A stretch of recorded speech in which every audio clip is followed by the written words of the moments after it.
இன்றைய நாளுக்கான வேதவசனம் ஏசாயா 60ஆம் அதிகாரம் 20வது வசனம். உன் சூரியன் இனி அஸ்தமிப்பதும் இல்லை, உன் சந்திரன் மறைவதும் இல்லை. கர்த்தரே உனக்கு நித்திய வெளிச்சமாய் இருப்பார். உன் துக்க நாட்கள் முடிந்து போம்.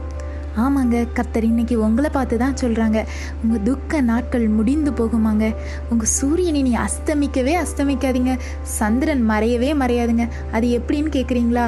இஸ்ரவேல் ஜனங்களுக்கு பகலிலே மேகஸ்தம்பமாகவும் இரவிலே அக்கினி ஸ்தம்பமாகவும் கர்த்தர் இருந்தாராங்க.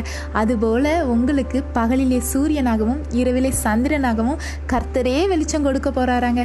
அவர் வெளிச்சம் கொடுத்தா எப்படிங்க சூரியன் மறையும், சந்திரன் இருளாகும்?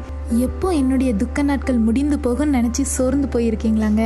இதே மாதிரி தாங்க ஆபிரகாமும் சோர்ந்து போய் இருந்தார். தனக்கு ஒரு குழந்தை எப்போ கர்த்தர் தருவார் அப்படின்னு சொல்லிட்டு.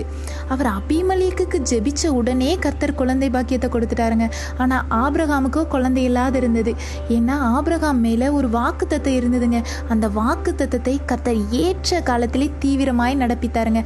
அதுபோல் உங்களுக்கும் ஏற்ற காலம் வரும்போது தீவிரமாய் நடப்பிப்பாருங்க. கர்த்தர் ஆபிரகாமுக்கு செய்தது போல உங்களுக்கும் செய்வாருங்க. அதை இன்னும் தாமதிக்காதீங்க.